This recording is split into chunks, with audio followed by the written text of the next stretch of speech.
Good morning, good afternoon, and good evening, and welcome to the Logical Christian Podcast. I'm your Logical Christian, Dan Erwin. If you've joined me before, welcome back. If this is your first time here, welcome. At the Logical Christian Podcast, we look at what's going on in the world of current events, politics, science, and whatever the mainstream media feels is important to tell us, but rather than just accepting their spin and swallowing their narrative, we look at it logically, and we look at it as Christians.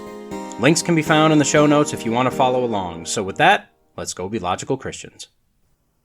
The world today is driven by innovation, possibly more than at any other time in history. Everything is a science this, a technology that. STEM, science, technology, engineering, and math, is being pushed for every child to get into, and discoveries and knowledge are increasing at an amazing rate. But motion for the sake of motion isn't always the best thing. Are we innovating the correct things, drawing the correct conclusions, doing the most good we can? Are we bringing glory to our Creator through our innovation? On today's episode, first we're going to suffocate, and then we'll find out what's really important. So stock up on oxygen tanks, and then sit back and relax and just get ready to listen for a year. Because mathematically, here we go. Okay, take a deep breath. Deeper, deeper. Now hold it. Hold it. You'll want to hang on to that breath for a while. Why? Well, because found on ScienceAlert.com, headline, enjoy it while you can. Dropping oxygen will one day suffocate most life on Earth. Hey, Merry Christmas. So I'll admit, these are one of my favorite types of articles. Although admittedly, these are frustrating because these alleged professionals are literally getting paid to develop these theories, whereas I have to do actual useful work using my brain to analyze real data to come up with real conclusions and develop real action plans. It would be much easier if I could just say, there may be a day in the next 100 years where that machine won't work the way it does today and there's nothing we can do about it. Can I have money now? So as we know, as I've covered many times in the past, we're doomed, both in the short term and the long term, and y'all need to be really scared, and even though we're doomed and can't do anything about it, neither short term nor long term, we should spend a lot of money to play stupid games so we can win stupid prizes, because why not, right? But what is the latest culprit of our doom, and when is this one going to happen? Well, as of right now, we have oxygen on, or in, or surrounding our planet, whatever it is. You may be familiar with oxygen. If you're still holding your breath, the reason you see that blackness closing in on you is because you desperately need oxygen right now. So stop holding that breath. Go ahead, breathe normally. Better. The problem is that although we have literally all the oxygen we need right now, there will absolutely be a point in the future where the Earth will, quote, revert back to one that's rich in methane and low in oxygen. So that's going to cause us some problems, with living. But before you sell all your stuff and go on that final global tour before our untimely demise, the prediction is that this, quote, probably won't happen for another 1 billion years or so. But when the change comes, it's going to happen fairly rapidly, according to research published in 2021. Hold up. 2021, it's nearly 2023 right now, and we're hearing about this now? We've already lost so much time. This is journalistic negligence, if you ask me. If my grandchildren, to the 50 millionth power, die because of no oxygen, and it's because this research wasn't reported on until nearly 2 years after it was done, I'm suing. That's not a promise, my friends. That is a threat. Now, it's not a huge deal in the grand scheme of things. It's really just a cycle, as this was how the planet was approximately 2.4 billion years ago, before the GOE, or Great Oxidation Event. So how was this impending doom discovered? Why, with your favorite tool and mine, the model. As the researchers, whatever that term means in this case, Kazumi Ozaki and Christopher Reinhardt said in their paper, quote, The model projects that a deoxygenation of the atmosphere, with atmospheric O2 dropping sharply to levels reminiscent of the Archean Earth, will most probably be triggered before the inception of moist greenhouse conditions in Earth's climate system and before the extensive loss of surface water from the atmosphere. Oh, well, so all of those words, they seem to be bad words. In fact, the conclusion is that, you and I will die at that point. Now, on the bright side of their ironclad conclusions, based on a model, the researchers said that having oxygen in the atmosphere of a planet, any planet, is, quote, unlikely to be a permanent feature of habitable worlds in general, which has implications for our efforts to detect signs of life further out in the universe. Oh, well, we'll come back to this one. Now, previously, scientists, and I use that term very loosely and somewhat comedically, have said that due to the sun's normal process of being a dying star and the increased radiation that will result from that in only 2 billion years the oceans would dry. Now, a not oft discussed ramification of the oceans drying up is that at that point, we'll be able to see just how many bodies are down there, which that's gross. But per this latest article, bumping our demise up 1 billion years, we'll have been dead for about 1 billion years at that point, so, probably not a big deal. But Dan, you say, and then I would say, don't call me But Dan, and then you'd look at me with annoyance and continue, how sure are these researchers? For as we know, scientists today don't really test or analyze anything prior to publishing unfounded conclusions and laying out action plans that are forced upon us that are, in fact, worse than what they're trying to fix. And I'd respond that I understand your skepticism, but this isn't some new chemical that the governments of the world want to inject into our bodies. This is important stuff. And because of this importance, these researchers have run their modeled simulation just under 400,000 times. I guess my first question, rooted in my OCD, is if you ran it just under 400,000 times, why not run it right at 400,000 times? I mean, did your computer run out of ones and zeros? Per the average finding of these simulations, quote, the drop in oxygen is very, very extreme. We're talking around 1 million times less oxygen than there is today. Okay, now why do we care? Well, because we need to be on the hunt and probably step up our urgency for other planets out there that we could possibly inhabit. Of course, we've been searching for other inhabitable planets for some time now because we're literally just destroying our planet. But first, we thought we had a couple billion years, not just a single billion years. And second, we've been looking for a planet with the correct atmospheric gas concentration right now. But now we know for sure that might be a huge mistake. See, according to Reinhard and Ozaki, this sweet spot with regard to oxygen on our planet may only be the case for 20 to 30% of our planet's total life. After we go through our great deoxygenation, we'll have high methane levels and low CO2 levels and no ozone layer, so the only living thing on the planet after that would be anaerobic life forms. And the last thing we need is a planet full of Richard Simmonses. Think about it. You'll get there.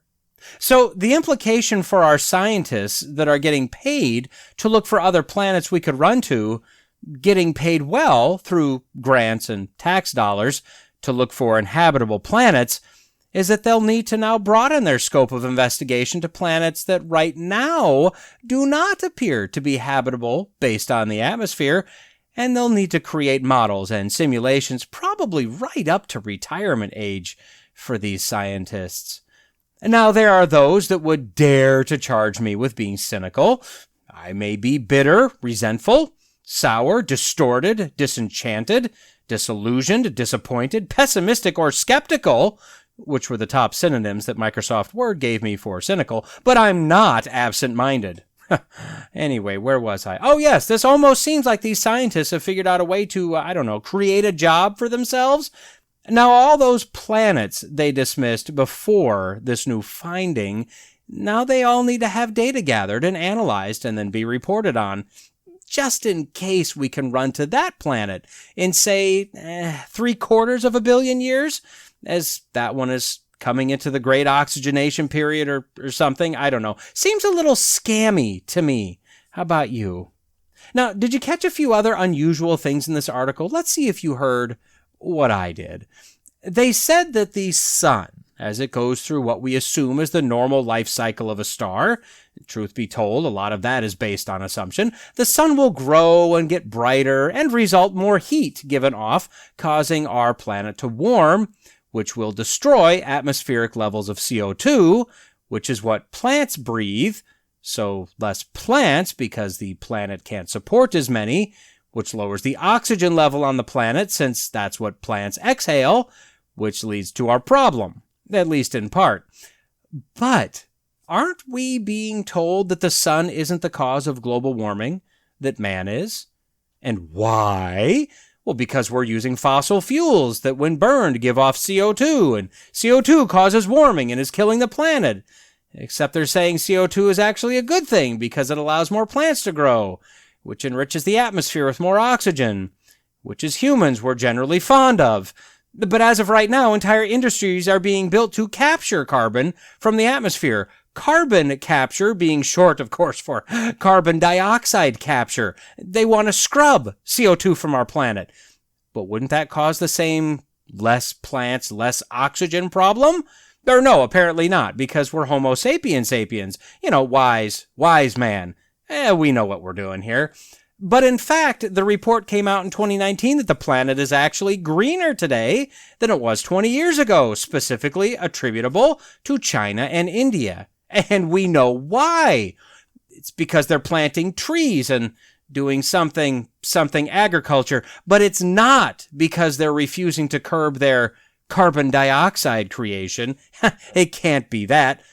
Go back 3 more years to 2016, and a report from NASA said that the planet has been greening for the past 35 years prior to that report, quote, largely due to rising levels of atmospheric carbon dioxide. Huh. What you know about that? But of course, that's only a temporary good thing, and it'll all be bad. As we know, CO2 is bad.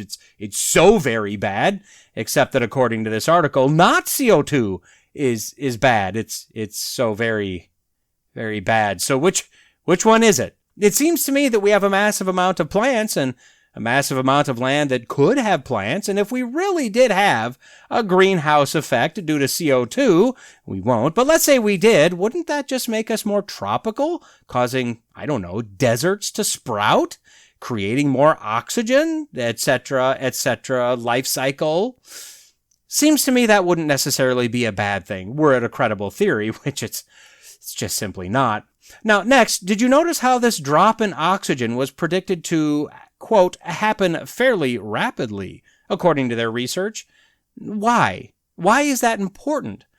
Think about it. These are evolutionary scientists. The god of evolution is, everybody, time, right? Evolution is the culmination of minor changes over time. If oxygen levels slowly dipped over time, evolution says that man would evolve to be able to breathe less and less oxygen, eventually being able to subsist on breathing methane.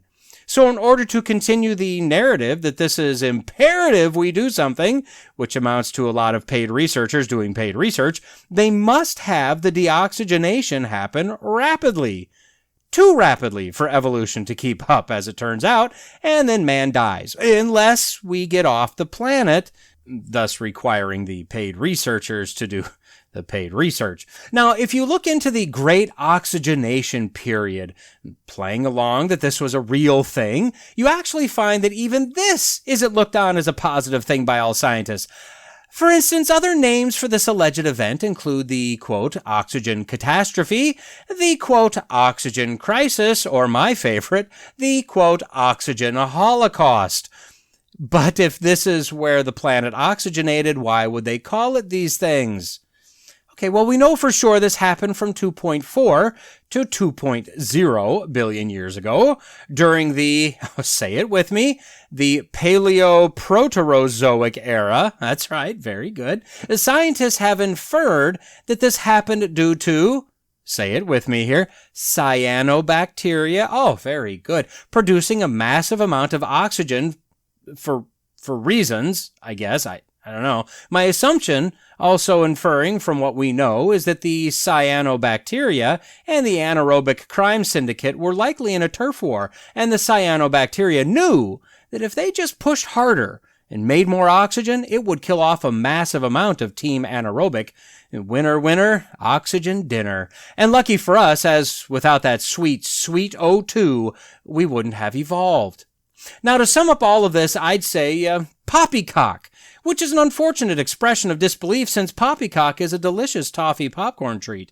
And yet I'll say it again, poppycock. Okay, look, we've covered this multiple times. This is a godless evolutionary worldview based on nothing but assumptions, logical fallacies, and fantasy. They created a model and ran the simulations, not quite 400,000 times, in order to collect the data. But as I've said before, the model is only good as the modeler. A model is nothing but a high-tech, digitized sack of assumptions, base predictions, hopes, dreams, an undigested bit of beef, a blot of mustard, a crumb of cheese, a fragment of an underdone potato, and that's about it. If bad data, bad assumptions, bad past scientific conclusions are fed into the model, what do you think you'll get out? Garbage in, garbage out, right? But why do I care? If they want to believe this, how does this affect me? Well, it doesn't. It doesn't affect me really at all, but it does use a lot of money, to some degree, my tax money, to pursue idiocy. Now, I'd rather pursue my own idiocy with my own money, but nope, I can't. I have to give it to the government. But on a larger scale, think of all the good that could be done with all the money being poured into grants, salaries, analyses, equipment, rocket launches, etc., all because we refuse to even consider the biblical account of creation and the biblical account of the end of the world. We're not going to deoxygenate. The seas aren't going to dry up. Man doesn't need a new planet, and the sun isn't going to supernova. Jesus is holding this planet and universe together, and will continue to do so until the end, at which point the planet will burn up and then be remade. Now that concept, or theory, or as I'd call it, that fact, doesn't lend itself to a fancy doomsday model. It doesn't require simulations. It doesn't require rocket launches, satellites, and space telescopes, and it doesn't need an untold number of scientists around the globe getting paid to prognosticate all manner of fantastical prophecies. And then we come to the most important point. The number of people being led astray by these theories, maybe not by this specific one alone, but the culmination of all of these similar theories predicting doom, promoting evolution, calling it science when it's nothing of the sort, is uncountable. And it makes no difference that there are massive contradictions between theories, inside of theories, between actual data and theories, between reality and logic, and the so-called science of the day. As long as models and simulations are used, as long as the news reports on studies that are done by science guys, a massive number of people will just accept at face value that they must know what they're talking about, when they clearly don't. And sadly, the majority of Christians either aren't interested or aren't able to refute these fanciful claims, or maybe both. Rather, we just hand over our kids and hand over our legitimate science to the pagan, God-hating world. Just let them have it. Let them tell us where we came from, how we came about, and where we're going, and we'll just kind of tack on, hey, Jesus loves you, in the middle of it all, and then sit back down in our corner pew and just shut up for a while. Now, as I've stated multiple times recently, Christians are the legitimate owners of reason, logic, science, discernment, and many others. But we've sat by as the world has robbed us blind, and now we have to play catch up. So, regardless of your age, your career, your perceived intelligence, it's time that all Christians get in the game. We don't have to be experts in everything, but we must be able to give an answer about the hope we have, what we believe and why, to anyone that asks us. Now, in order to do that, we must be able to not only discuss the gospel and salvation, but also the foundation of our faith found in the beginning chapters of Genesis, as well as eschatology or the end times, at least to some degree, and how the biblical worldview not only refutes the humanist worldview, but presents a logical narrative that explains what we see around us. If we really claim to believe the Bible is God's Word, if we truly believe God to be sovereignly in control of everything, we must be able to defend that belief to a world that's being indoctrinated with the nonsense stories and fairy tales, such as the planet hurtling toward a complete loss of its oxygen in only a short 1 billion years. Well, as we edge closer to wrapping up another year, we must all be ready for the flurry of year-in-review articles and news stories and podcasts, etc. The year of our Lord 2022 has been interesting, to say the least. It used to be that we could get to the end of a difficult year and say, well, at least this year is over, with the implication being a fresh year will bring fresh hope. I think I speak for most humanoids when I say I'm kind of terrified about what the next year will bring. But we'll let tomorrow worry about itself. For now, found on theatlantic.com headline, The 10 Most Promising Breakthrough Innovations of 2022. See, I don't want to review 2022. I want to review a review of 2022. So let's take a look at what the author, Derek Thompson, feels and The Atlantic published as the top 10 most promising breakthroughs. Now keep in mind, this is a top 10 list of essentially science and technology breakthroughs, so we need to draw our boundary of thought around that alone. Now, per our author, he found that one of the main themes of the list he generated was the concept of, quote, twin ideas, or, quote, the tendency for major breakthroughs to have more than one author. And this is surprisingly true throughout history. In fact, industrial and technological breakthroughs seem to be subject to the phenomenon of popping up in multiple locations, innovated by different people, all within a short time of each other. He cites the rise of AI generation apps and tools this year, and 2022 being the, quote, golden age of new vaccine technology. Many different companies are building off the success of the COVID shots to deliver new antiviral weaponry for humankind. Oh, I'm so happy. Be still, my heart. Not as still as those that jabbed and boosted themselves to the moon, of course.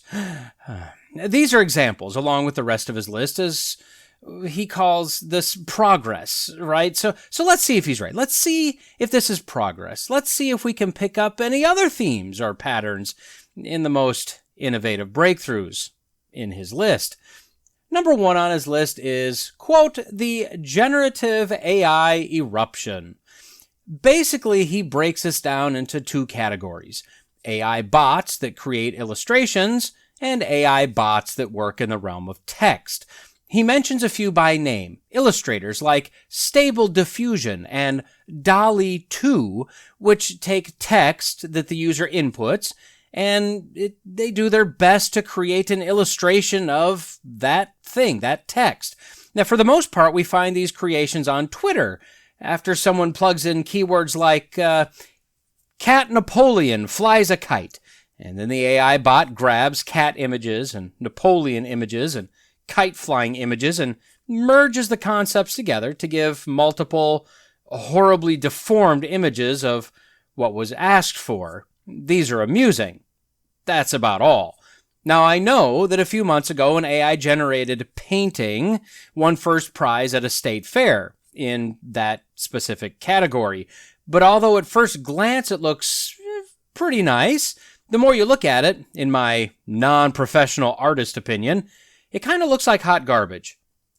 But then again, people get millions of dollars for doing things like painting a square canvas purple and naming it something like the Square Grapes of Wrath. So who am I to judge? It's not a bad idea. The creator of the DALL-E 2 bot said that his goal was to teach these, quote, AI systems to see the world the way humans do. The author thinks it may be even more plausible that AI will teach us to see the world how it sees it. Mr. Thompson also writes about the verbal-based bots that can answer questions and form thoughts, etc., etc. He, as a writer, sees AI in the near future helping authors like him write his stories, helping him with transitions or when he's stuck on a thought.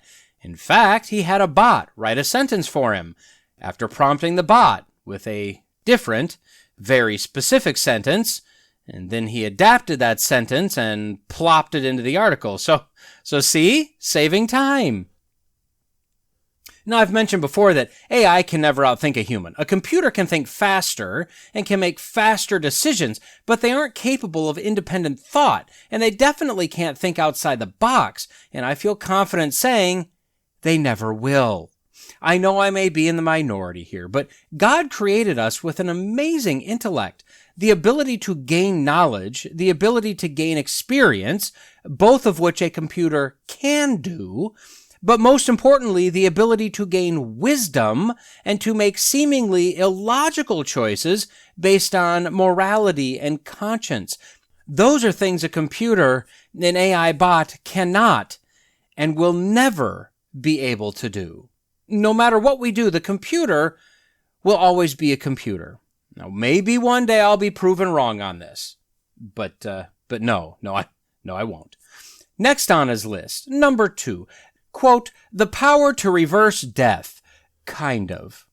So this has to do with an experimental chemical that was pumped into animals that had been dead for an hour and caused the heart to start pumping again, and some organs to start organing again, and some cells to revive and start healing themselves.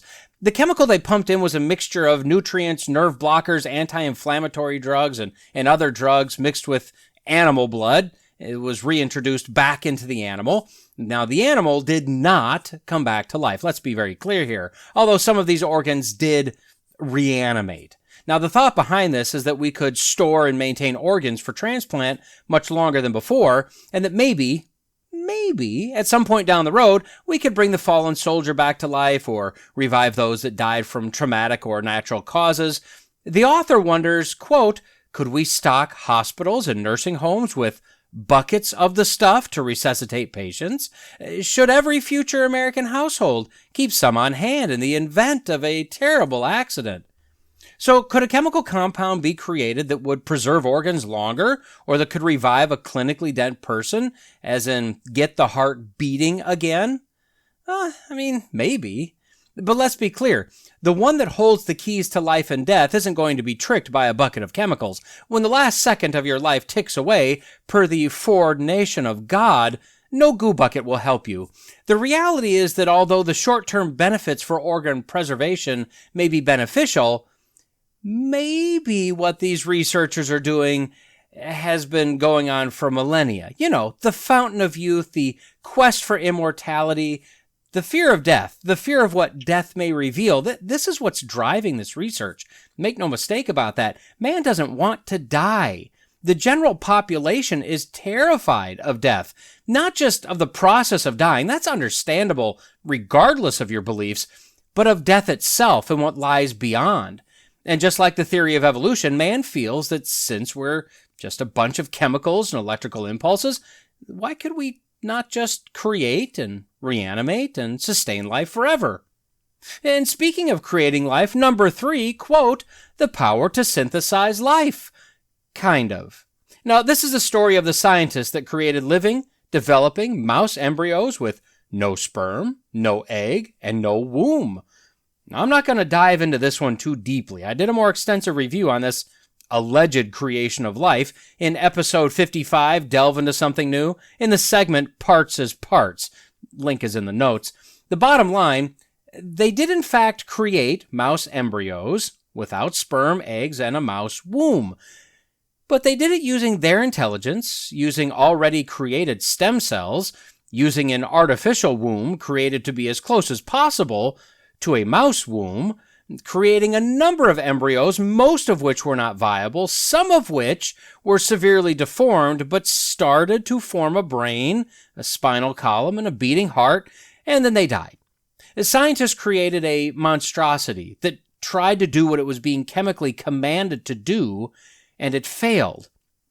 Again, the immediate alleged use is to make lab-grown organs for people, but I think we know what the end goal really is here. To prove life doesn't have to be created, the old-fashioned way. It's just this simple.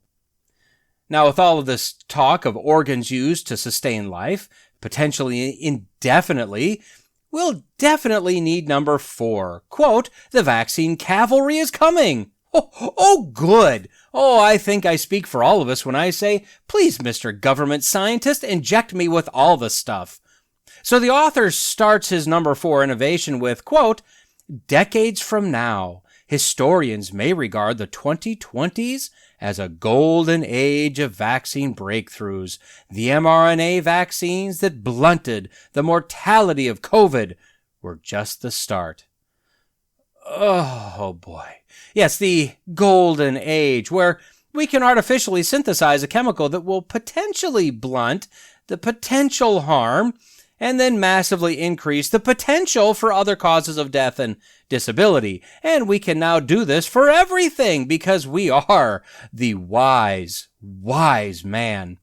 He cites a new malaria vaccine developed by scientists from Oxford University that was extremely effective. So effective that in a trial of 450 children, only 3 doses and 1 booster gave them up to 80% effectiveness at preventing infection.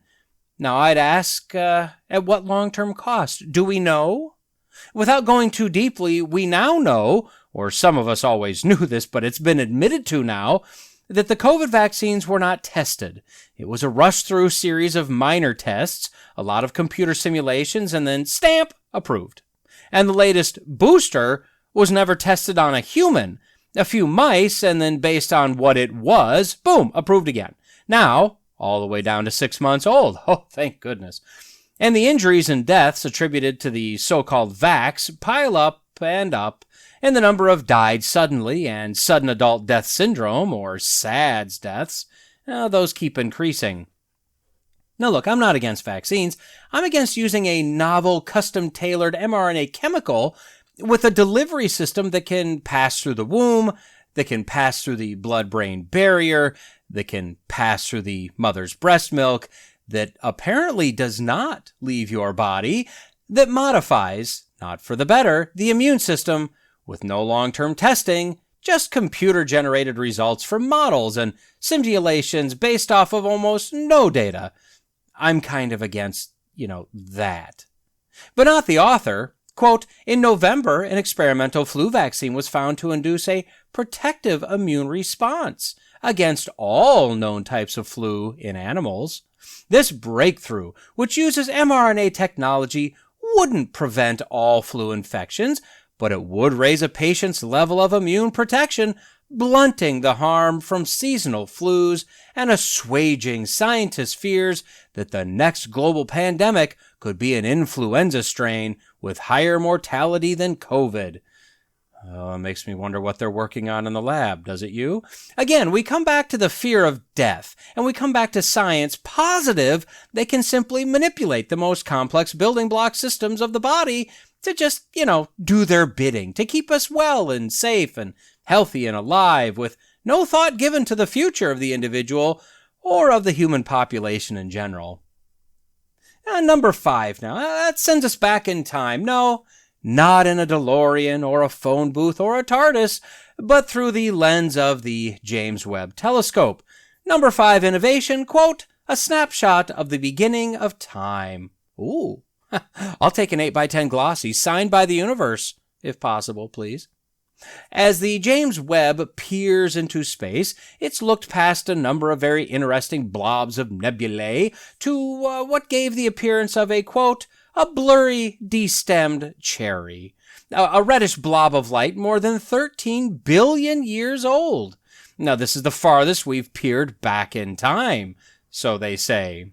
The excitement, of course, is, quote, the exquisite photos could lead us to new discoveries in cosmology. Flipping through snapshots of the baby cosmos, scientists might be able to piece together the story of the universe's beginning. Behind those lush and dreamy images might lie evidence of what actually happened during or just after the Big Bang.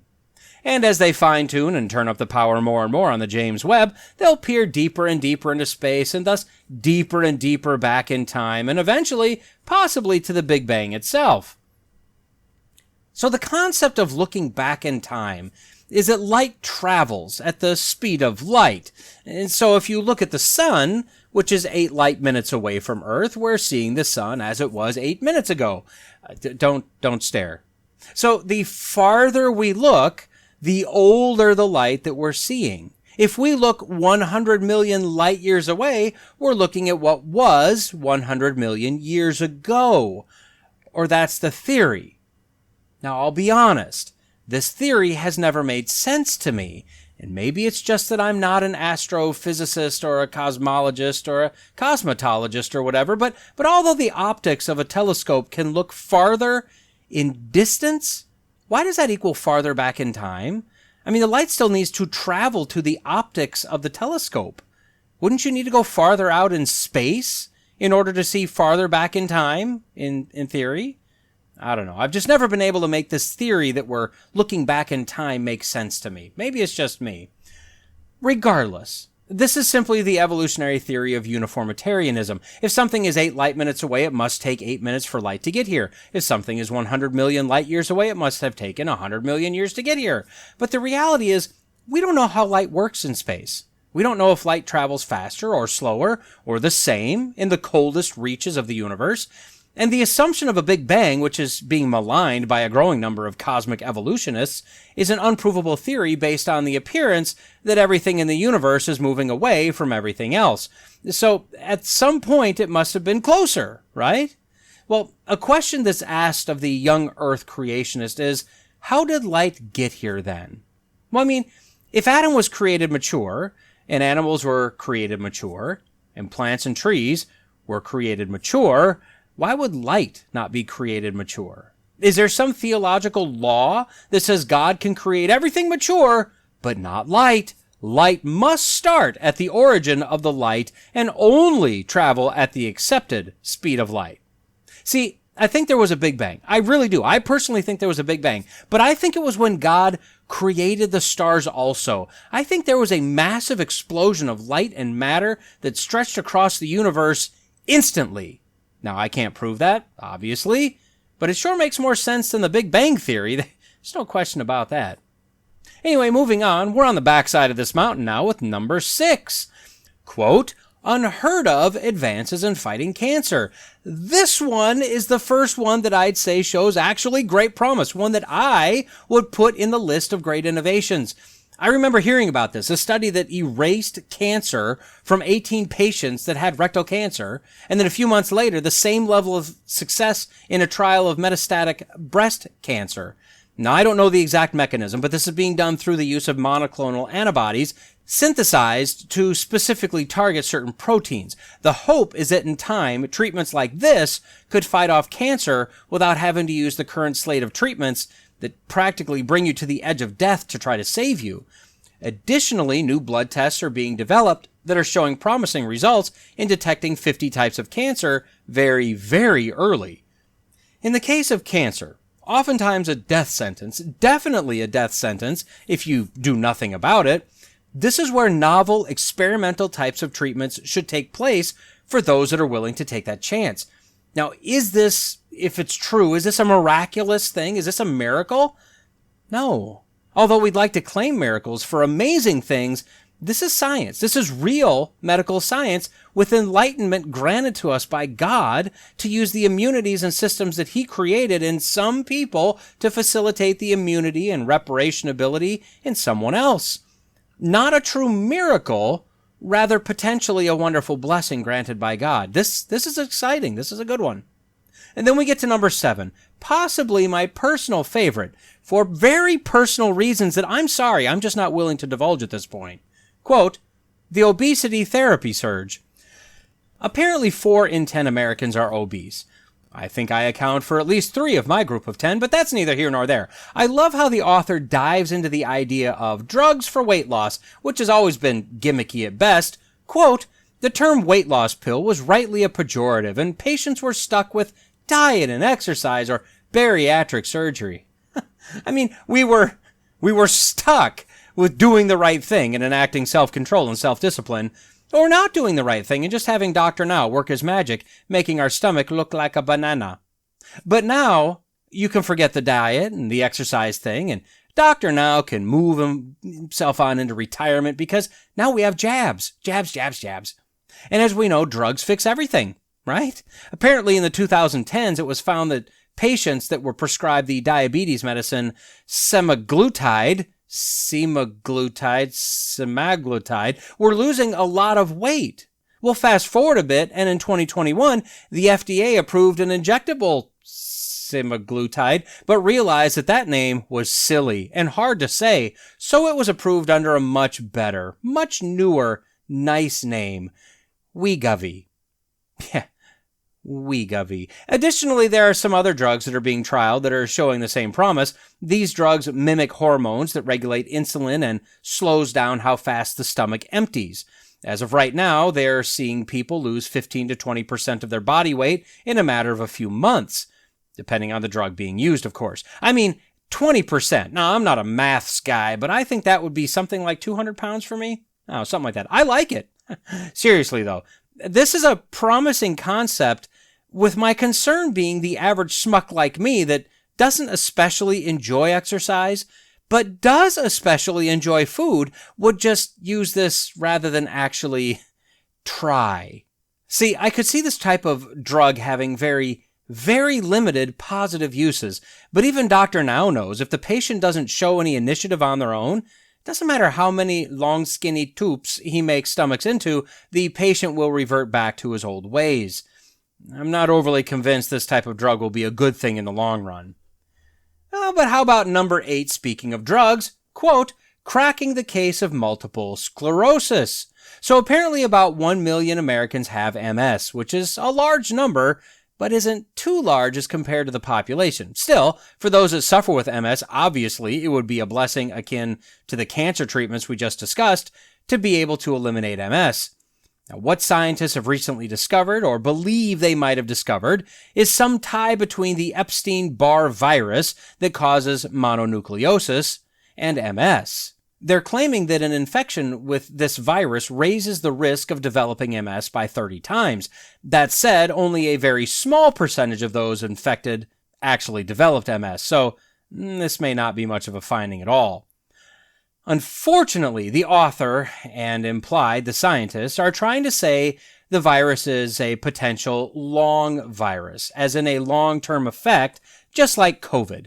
So although they have no cure for MS, nothing to stop this Epstein-Barr virus, we all know that if they're drawing the comparison to COVID, their next step will be to develop a vaccine that they'll recommend that we all get, because so-called vaccines fix all. Moving on to number 9, and the topic header says it all, quote, legal lab meat. Legal lab meat. Now, we all know that it's mean to kill and eat animals, tasty, tasty animals, and we all know that we must kill all the animals because all they do is burp and fart all over my planet, making it warmer and destroying it. Well, one way to do that is to use cells and force the cells to replicate in a lab, synthesizing and controlling them to make them into what you want them to be. It doesn't matter. Now, this may not sound appetizing to you. I understand you. It's because you're an animal murderer. But let's see if your mouth isn't watering after I use the author's words to break down your defensiveness. Quote, over time, scientists with regulatory approval and commercial success will have money to perfect the fat and protein density of lab-grown meat. In one plausible future, decades from now, millions of people may actually prefer the consistency and taste of meat that didn't come from an animal because they'll know that what they're buying when a cultivated ribeye is as consistent as an electrical gadget. Now tell me you don't want to purchase and eat a factory-manufactured cultivated ribeye with precise fat and protein density. Tell me your tumbly isn't all rumbly now. Yeah, you can't, can you? So, on the scientific side of things, can anyone say cancer? I know we'll have drugs or whatever to knock out cancer by then, but we're constantly being warned about eating processed foods. Doesn't genetically manipulated lab-grown meat product just scream processed foods and future cancers to you? Boy, it does to me. And finally, we come to number 10. Quote, new toys for the green energy revolution. Oh, nothing says loads of fun like green toys, am I right? Seriously though, although this author buys into the necessity to get away from fossil fuels, to save the planet, he does state correctly that nuclear power is one major direction we should head, as it's safe and clean and maligned for absolutely no reason whatsoever.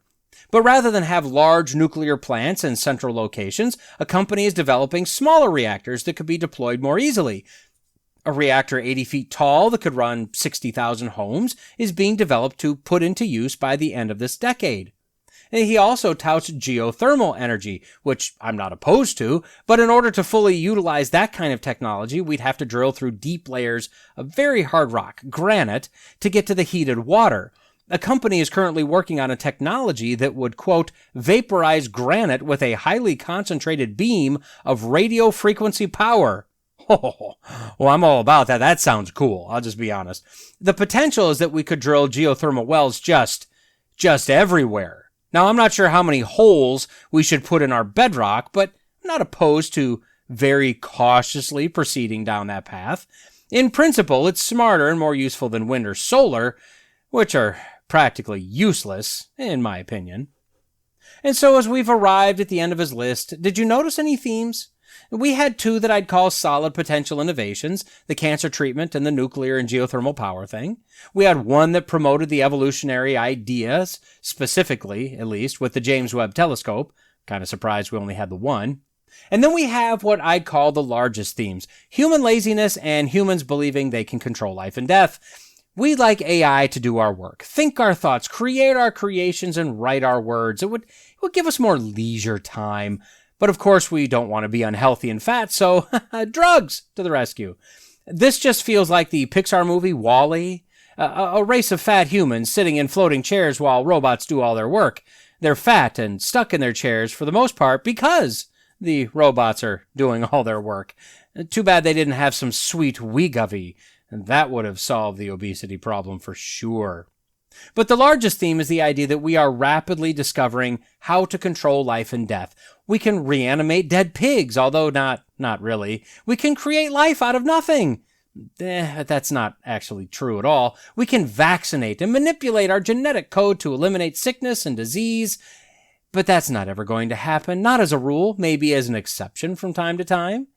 And we're simply placing our hope in drugs to do the work our immune system was designed to do, with no proof, no data, no evidence that these drugs can do what they say they can, and can do it safely and effectively.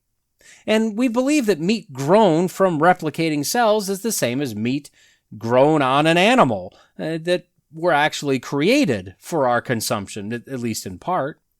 After all, remember, man, animals, plants, we're all just evolutionary branches off of the same tree trunk. So knowing that, we can manipulate life and death. It's just a matter of tweaking our understanding until we've got it all figured out. So I guess on the surface, I can see where these top 10 would fit the list of someone with a very humanist worldview. But for the Christian, we aren't called to be lazy. We aren't called to let our brains atrophy as computers increasingly pick up our slack. We aren't called to eschew self-control and discipline using drugs to do the job we're supposed to be doing. And most importantly, we are not the authors of life. We may be able to create babies, but we do not hold the keys to life creation or human immortality. These are God's realm. And his realm only. There must be a point that we don't cross, but all the exits that we should have taken are in the rearview mirror now, and up ahead looks pretty dark, lonely, and scary, to be honest. Wouldn't it be wonderful if instead of most of these so-called innovations, we had real innovations, like something that gave us definitive proof via an infallible test, proof for the largest skeptic that life begins at the point of conception? Wouldn't it be wonderful if we discovered something that would definitively prove that the Bible is God's word and that God, the God of the Bible, is real and is the only true God? That would be nice. But would it matter? The world isn't interested in proof, it's interested in self. We know that during the millennial reign of Christ, that although there will be no question as to who Jesus is, people will question him regardless and hate and despise him. Wouldn't it be amazing if we had an innovation that revolutionized farming, both growing crops and animals, that would eliminate hunger around the world? Or wouldn't it be great if we innovated systems that utilized all sources of energy so efficiently that we were able to modernize and better the lives of those living in poverty around the world? But those aren't the flavors of the day. Helping your fellow man isn't the sexy thing to do. Vaccines, rescuing the climate, proving we hold the keys to life, and leisure. That's where it's at. It's amazing to sit back and look and see how much God has blessed us with. Creativity, ingenuity, intelligence. And then it's sad to see how much we're focused on denying God, serving self, and making a buck.